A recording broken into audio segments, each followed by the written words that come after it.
মহিলাদের পর্দা কত হার্ড দেখছেন নি? কি একটা অন্ধ পুরুষের দিকেও মহিলারা নজর দিতে পারবে না। বন্ধু, বাইরে যদি নতুন কোনো পুরুষ মেহমান আসে, জানালা দিয়ে দেখে, দরজার বেড়ার ফাঁকি দিয়ে দেখে, ঠিক কিনা বলে? উকি ঝুঁকি দেয়, এটা কখনোই সম্ভব নয়। নবী বলেছেন, পুরুষ যদি অন্ধ হয়, তুমি তো দেখতে পাও, পুরুষের দিকে তুমি নজর দিতে পারবা না। জোরে জোরে বলেন সুবহানাল্লাহ। পর্দার ওয়াজ দেওয়া হয়েছে। ফার্স্ট টাইম আমি একটু পর্দা নিয়ে আলোচনা করব, কারণ এখন পর্দা কিন্তু দুই ধরনের, পুরুষেরও পর্দা আছে, নারীরও। সারা জীবন শুনছেন শুধু নারীর পর্দার কথা, কিন্তু পুরুষের সব পর্দার খবর কেউ জানেন না। আমি কিন্তু জানিও না এরা যে পর্দার ওয়াজ যাতে সত্যি সত্যি সিলেক্ট করে রাখছে, এটা আমার জানিও না। তারপরে যে আসার পরে আসার সময় বলছে, হুজুর আপনার বিষয়ের কথা মনে আছে, পর্দার ওয়াজ করতে হবে, বান্দার হক নিয়ে আরো আনুষঙ্গিক আমি বিভিন্ন বিষয় নিয়ে আলোচনা করব। তবে আমার আলোচনা হলো টপিকস আকারে। টপিকস বোঝেন?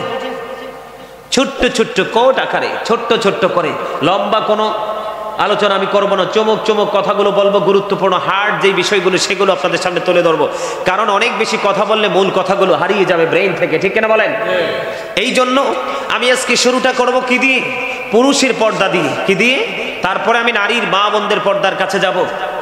সূরা আরাফের 26 নম্বর আয়াতে আল্লাহ রাব্বুল আলামিন একবারে পুরুষের পর্দার কথা স্পষ্ট করে বলে দিয়েছেন, ইয়া বানি আদম কদ আনজালনা আলাইকুম লিবাসান ইউওয়ারি সাওআতিকুম ওয়ারিশান ওয়া লিবাসুত তাকওয়া যালিকা খায়র। জোরে জোরে বলেন আল্লাহু আকবার। আল্লাহু আকবারটা আরেকটু মজা করে বলতে হবে, কারণ আল্লাহ বলেছে, বান্দা যখন আমার জিকির করে তখন আমি তার উপরে রহমত বর্ষণ করি, আর তার কাছ থেকে শয়তান আউটসাইডে চলে যায়, তখন আমার বান্দা নিরাপদ হয়ে যায়, তাকে কেউ ডিস্টার্ব করে না। হাদিস শরীফ, এটা আমার বানানো কথা না রে ভাই।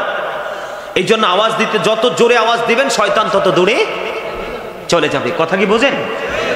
আল্লাহ রাব্বুল আলামিন আদম সন্তানদেরকে ডেকে ডেকে বলেছে, আদম সন্তানদেরকে আল্লাহ রাব্বুল আলামিন পোশাকের ব্যবস্থা করেছেন। বন্ধু, যেই পোশাকের কারণে লজ্জাস্থান বান্দা ঢেকে ফেলবে, বান্দা যখন পোশাক পরবে তার লজ্জাস্থান ঢেকে যাবে, সৌন্দর্য বৃদ্ধি পাবে।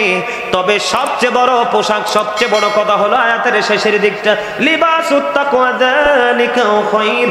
আল্লাহ রাব্বুল আলামিন বলেছেন, বান্দার জন্য সবচেয়ে উত্তম পোশাক হলো তাকওয়ার পোশাক।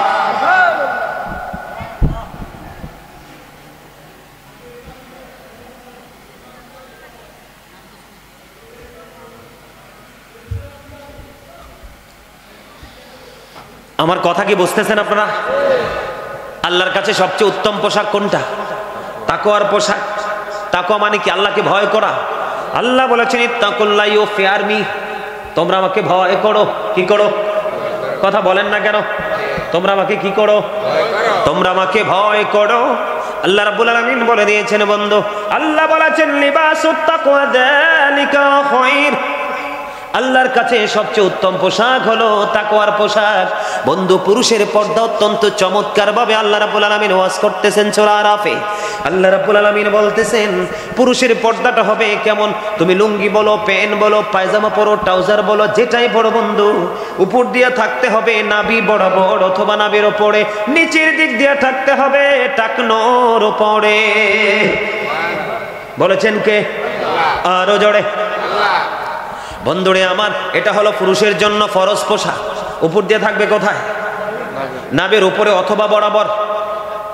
কিন্তু নাভির নিচে কোনোভাবেই বন্ধু যেতে পারবে না, আর নিচে দিয়ে থাকতে হবে টাকনোর উপরে। বুখারী শরীফের মধ্যে এসেছে, আল্লাহর হাবিব বলে দিয়েছেন, যারা এই শরীয়তের সীমানা লঙ্ঘন করবে তাদের ঠিকানা হবে জাহান্নাম।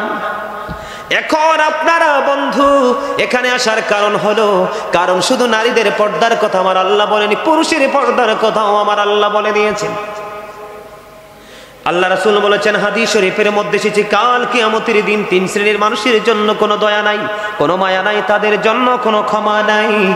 এর মধ্যে প্রথম যদি বলতে হয়, যারা অহংকার করে করে টাকনুর নিচে ঝুলিয়ে ঝুলিয়ে পোশাক পরবে, তাদের জন্য কোনো ক্ষমার ব্যবস্থা নাই। 2 নাম্বার হলো ব্যবসার মাধ্যমে যারা টাকা আনে মিথ্যা কথা বলে, আছে না নাই? আমি একটু যদি এক্সাম্পল দিই, আল্লাহ সূরা আর রহমানের মধ্যে বলেছেন ওয়াকিমুল ওয়াজনা বিল কিসতি ওয়ালা তুখসিরুল মিজান, তোমরা ন্যায্য ওজন কায়েম করো, ওজনে কম দিও না। ও বন্ধু, আলু কিনলাম 1 কেজি না দেখাইয়া 6টা 1 কেজি হলো, একটা দিলেন পচা, একটা পচা দিছেন, বাড়িতে এনে দেখলাম একটা পচা দেওয়ার কারণে বাকি 6টার দামও হারাম হয়ে গেছে। কথা বলেন না কেন? এমনি করে মিথ্যা কথা বলে বিভিন্ন অপকৌশলে ব্যবসায়িকরা কাস্টমার থেকে যারা অর্থ হাতিয়ে নেয় তাদের জন্য কোনো ক্ষমা নাই। আল্লাহ রাব্বুল আলামিন ও বন্ধু আরো চমৎকার খবর আমার নবী জানিয়ে দিয়েছেন, যারা মানুষ বিপদে পড়লে উপকার করে, সুযোগ পাইলে খোঁটা দেয়, আছে না নাই? এই সমস্ত মানুষের জন্য কোনো ক্ষমা নাই। হাদিস শরীফটা পুরোটা বলে দিলাম বন্ধু, আমার কথা কি আপনারা বোঝেন? এখন আসেন, এই যে বর্তমান বাংলাদেশে মুসলমানের সবচেয়ে বেশি লজ্জিত পোশাক হলো জিন্স প্যান্ট। কোন প্যান্ট? Jeans pant. এটাকে হাজার চেষ্টা করলেও বন্ধু উপরের দিকে উঠবে না, কারণ জন্মই হয়েছে স্মল হয়ে, ছোট্ট হয়ে, ঠিক কিনা বলেন? আর জোরে কি হয়ে? ছোট্ট হয়ে জন্ম হয়েছে। এটাকে হাজার চেষ্টা করলেও বন্ধু উপরে উঠাতে পারবেন না, ছিঁড়ে ফেলতে হবে। আপনারা যদি মনে করেন বলে হুজুর আমরা কি করব, নিচের দিক দিয়ে প্যান্টটাকে উপরের দিকে উঠিয়ে ফেলবো, বটে, কিন্তু আমি মেনে নিলাম, কিন্তু উপরটাকে বৈধ করবেন কেমনে? আল্লাহ কন্ডিশন দিয়েছেন 2টা। কয়টা? আরো জোরে বলেন কয়টা? আপনি যে এই প্যান্টটা পরলেন, পিছন দিক দিয়ে লজ্জাস্থান দেখা যায়। অনেক সময় রাস্তায় দেখি ওপেন অনেক ছেলেরা ঘুরে বেড়ায়, নাভির নিচে তার প্যান্টটা চলে গেল। ও বন্ধু, সামনের দিকে নাভির নিচে লজ্জাস্থানটা দেখা যায়।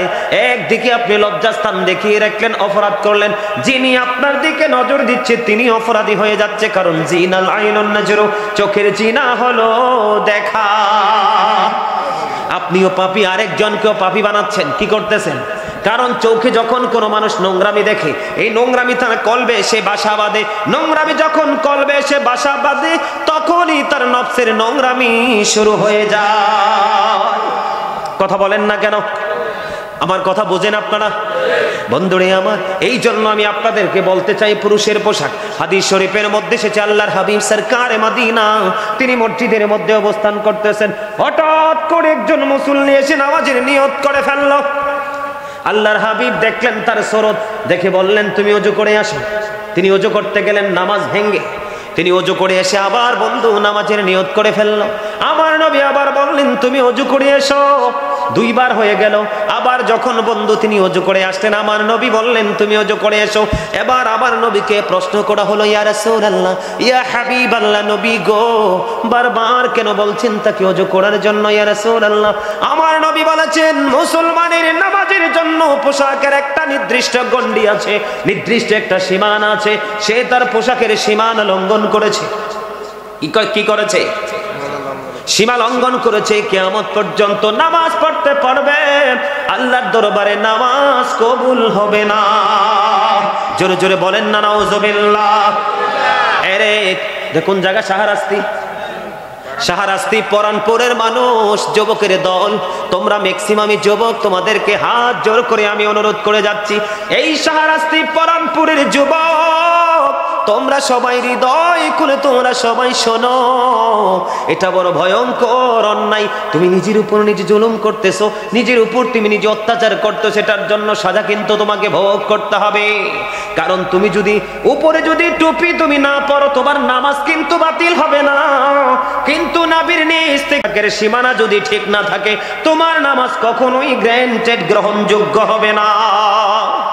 আবু বকর সিদ্দিক রাদিয়াল্লাহু তাআলা আনহু বললেন, ইয়া রাসূলুল্লাহ, ইয়া হাবিবাল্লাহ, নবী গো, ও প্রাণের নবী, আমি তো আমার পোশাকটা টাইট করে পরি, কিন্তু মাঝে মাঝে লুজ হয়ে টাকনোর নিচে চলে যায়। আমি কি নবী কাল কিয়ামতের দিন সাজার অন্তর্ভুক্ত হব? দেখেন সাহাবায়ে কেরামের কত ভয়, আল্লাহর প্রতি কত শ্রদ্ধা, নবীর আদেশের নির্দেশের প্রতি কত ভালোবাসা। এবার আমার নবী বলল, রে আবু বকর, যারা অহংকার করে, তার মানে ইচ্ছে করে করে টাকনোর নিচে পোশাক পরে, তাদের জন্য সাজা। যেই মানুষগুলো সব সময় টাকনোর উপরে পোশাক পরে, হঠাৎ করে এটা নিচের দিকে চলে আসলো, আল্লাহ তাদেরকে সাজার জন্য কোনো ঘোষণা দেয়নি। জোরে জোরে সুবহানাল্লাহ। আমি তোমাদেরকে আজকে বলবো, তোমরা এই লজ্জিত পোশাক ছাড়বে না ধরবে? কথা বলো। আর একটা মেসেজ দিব, তোমরা লাল জামা কখনোই পরবে না, টকটকে লাল। কি কারণ মুসলমান পুরুষের জন্য টকটকে লাল গেঞ্জি হোক পাঞ্জাবি হোক যেটা হোক একবারে টকটকে লাল যেটা, এটা মাকরুহে তাহরিম, এটা হারামের অন্তর্ভুক্ত। এটা মুসলমানের জন্য পুরুষের জন্য প্রযোজ্য নয়। রেশমি কাপড় স্বর্ণ এগুলো তোমরা পরবে না, মা বোনেরা পড়তে পারবেন। কথা কি বুঝে আসছে? এই যে পুরুষের পর্দা আমি এখানে সমাপ্ত করে দিলাম। কি করে দিলাম? আরো জোরে, আরো জোরে। এবার আমি যাব মহিলাদের পর্দার কাছে। কার কাছে? আল্লাহ রাব্বুল আলামিন মহিলাদের সম্পর্কে আরো হার্ড বিষয়ে তিনি বলে দিয়েছেন, ওয়াকারনা ফি বুয়ুতিকুন্না ওয়ালা তাবাররাজনা তাবাররুজাল জাহিলিয়াতিল উলা। জোরে জোরে আল্লাহু আকবার, আরো জোরে। এটা কিটা কয়? তোমার কি হইছে? হ্যাঁ,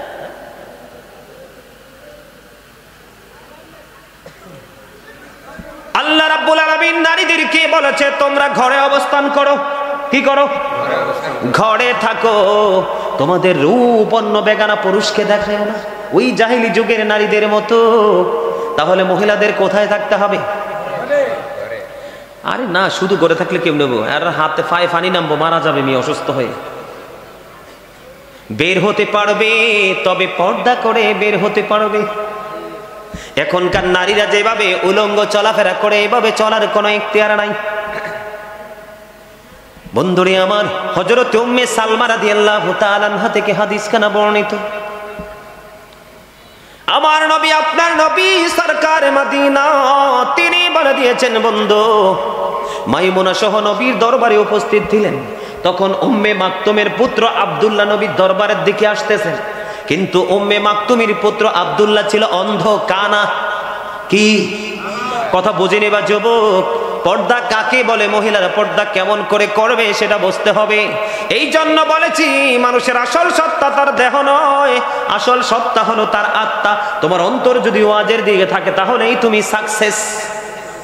আর তোমার এখানে দেহ বসে আছে, মনটা আউটসাইডে ঘোরাঘুরি করছে, এই বসা দিয়ে কখনোই সফলতা সম্ভব নয়। উম্মে মাকতুমের পুত্র আব্দুল্লাহ আসতেছে। উম্মে সালমা রাদিয়াল্লাহু তাআলা আনহা এবং মাইমুনা সহ নবীর দরবারে উপস্থিত। উম্মে মাকতুমের পুত্র যখন আব্দুল্লাহ আসতেছে, এবার আব্দুল্লাহ যখন আসতেছে, আমার নবী তাদেরকে বলল, এখান থেকে প্রস্থান করো, আত্মগোপন করো, আউটসাইডে চলে যাও। এবার আমার নবীকে বলল, ইয়া রাসূলুল্লাহ, ইয়া হাবিবাল্লাহ, নবী গো, ও প্রাণের নবী, উম্মে মাকতুমের পুত্র আব্দুল্লাহ তো অন্ধ। এবার আমার নবী বলেছে, আব্দুল্লাহ অন্ধ, তুমি তো অন্ধ নও। মহিলাদের পর্দা কত হার্ড দেখছেন নি? কি একটা অন্ধ পুরুষের দিকেও মহিলারা নজর দিতে পারবে না। বন্ধু, বাইরে যদি নতুন কোনো পুরুষ মেহমান আসে, জানালা দিয়ে দেখে, দরজার বেড়ার ফাঁকি দিয়ে দেখে, ঠিক কিনা বলে? উকি ঝুঁকি দেয়, এটা কখনোই সম্ভব নয়। নবী বলেছেন, পুরুষ যদি অন্ধ হয়, তুমি তো দেখতে পাও, পুরুষের দিকে তুমি নজর দিতে পারবা না। জোরে জোরে বলেন সুবহানাল্লাহ। এটা মহিলাদের জন্য নিয়ামত কিনা? আর জোরে বলেন না, নিয়ামত কিনা? আল্লাহর হাবিব জানিয়ে দিয়েছে, মহিলারা হলো গোপনীয় জীব, তারা গোপন জায়গায় থাকবে। মহিলারা যখন প্রকাশ্যে চলে আসে, ওপেন হয়ে যায়, তখন তাদের দিকে শয়তান দেখলে উকি ঝুঁকি দেয়। নাউজুবিল্লাহ। কি দেয়?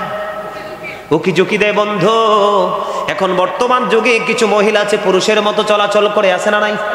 কথা বলেন না। পুরো মার্কেট জুড়ে বন্ধু, পুরো শহর, পুরো মার্কেট জুড়ে বন্ধু নারীর পোশাক। পুরুষের একটা লুঙ্গি, একটা প্যান্ট, একটা শার্ট, একটা পাঞ্জাবি, এত পোশাক পাওয়ার পরেও তারা আলহামদুলিল্লাহ বলতে পারে না। পুরুষের একটা প্যান্ট নিয়ে টানাটানি শুরু করে দেয়। কথা বলেন না কেন? আমার ওয়াজ তোমরা বোঝো না তো। এত জামা তুই জিন্স পরে কি পরে না? শীতের দিনে মাফলার ঝুলায় মহিলা, পুরুষরা গলায়, মুরব্বীরা, ঠিক কিনা? এখন মহিলারা তার ওড়না ঝুলায় মাফলারের মতো। আল্লাহর হাবিব সরকারে মদিনা বলেছেন, হাদিস শরীফের মধ্যে এসেছে বন্ধু, যেই নারী পোশাক পরার পরেও তার বডি দেখা যায়, চুল দেখা যায়, অঙ্গ দেখা যায়, ওই নারীটা উলঙ্গিনী। জোরে জোরে বলেন না নাউজুবিল্লাহ।